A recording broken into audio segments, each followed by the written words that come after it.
Dibacakan Injil Yesus Kristus menurut Markus pasal 12 ayat 18 sampai dengan 27. Datanglah kepada Yesus beberapa orang Saduki yang berpendapat bahwa tidak ada kebangkitan. Mereka bertanya kepadanya, "Guru, Musa menuliskan memerintah ini untuk kita. Jika seorang yang mempunyai saudara laki-laki mati dan meninggalkan seorang istri, tetapi tidak meninggalkan anak, saudaranya harus kawin dengan istrinya itu dan membangkitkan keturunan bagi saudaranya itu. Adalah 7 orang bersaudara. Yang pertama kawin dengan orang perempuan dan mati dengan tidak meninggalkan keturunan. Lalu yang kedua juga mengawini dia dan mati dengan tidak meninggalkan keturunan. Demikian juga dengan yang ketiga. Dan begitulah seterusnya. Ketujuhnya tidak meninggalkan keturunan. Dan akhirnya sesudah mereka semua, perempuan itu pun mati.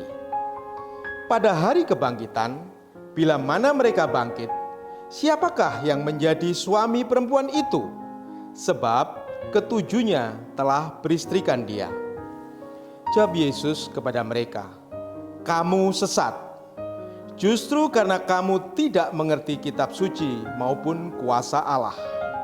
Sebab apabila orang bangkit dari antara orang mati, orang tidak kawin dan tidak dikawinkan, melainkan hidup seperti malaikat di surga. Dan juga tentang bangkitnya orang mati, tidaklah kamu semua baca dalam kitab Musa, dalam ceritanya tentang semak duri, bagaimana bunyi firman Allah kepadanya, 'Akulah Allah Abraham, Allah Ishak, dan Allah Yakub.' Ia bukanlah Allah orang mati, melainkan Allah orang hidup. Kamu benar-benar sesat." Demikianlah sabda Tuhan. Shalom, saudaraku terkasih di dalam Tuhan Yesus Kristus, pecinta renungan harian Geni. Saya Ivo dari PDKK Santa Maria Katedral. Perikop yang baru saja kita dengarkan, Yesus yang saat itu mengadakan perjamuan dengan orang Saduki. Orang Saduki adalah orang yang tidak percaya akan kebangkitan.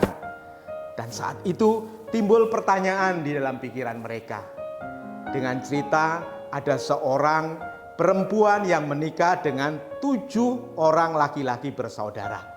Dan mereka bertanya kepada Yesus, "Guru, saat nanti kebangkitan, istri siapakah orang ini?" Nah, sebelum Yesus menjawab pertanyaan itu, apa yang dikatakan Yesus? "Kamu sesat."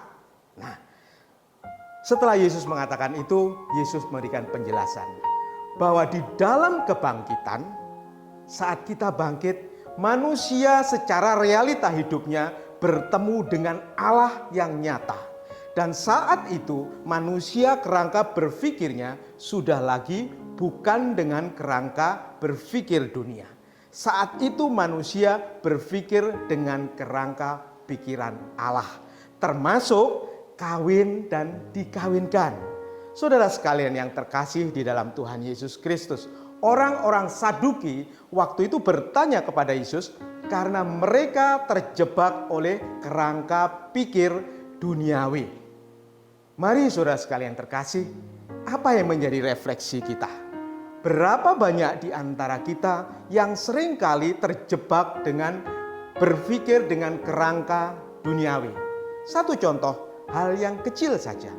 Saat saudara sekalian diajak misalnya di dalam KBG, di dalam komunitas, yuk kita melayani, yuk kita bekerja untuk memuliakan Tuhan.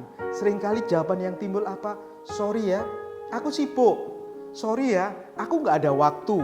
Sorry, aku harus memikirkan keluargaku." Saudara sekalian, seringkali kita tidak menyadari bahwa waktu, kehidupan, kekuatan kita, kemampuan kita, itu semua berasal dari Tuhan.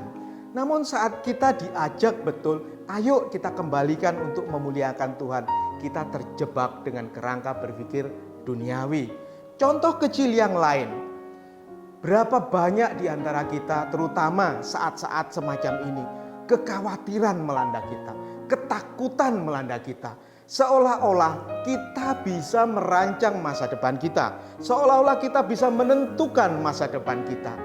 Tidakkah sadar bahwa sebenarnya kita tidak mampu menentukan itu semua? Itu semua adalah haknya Tuhan. Kalau Tuhan mau ambil tit sekarang juga, kita pulang. Saudara sekalian terkasih, perikop pada hari ini mengingatkan kepada kita, mari kita menyadari, mari kita berpikir dengan kerangka pikir Allah, tidak hanya terjebak dengan kerangka pikir manusia.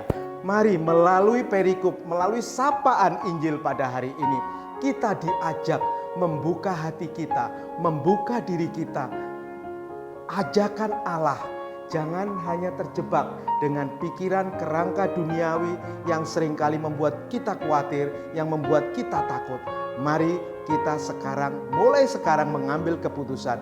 Ya Tuhan, saya mau mencoba untuk berpikir dengan kerangka Tuhan. Sehingga saudara sekalian, Yesus tidak mengatakan kepada kita, kamu sesat. Mari kita saat dikuatkan hati, membuka diri kita, menerima ajakan Tuhan untuk berpikir dengan cara-cara pikir Tuhan. Tuhan Yesus memberkati.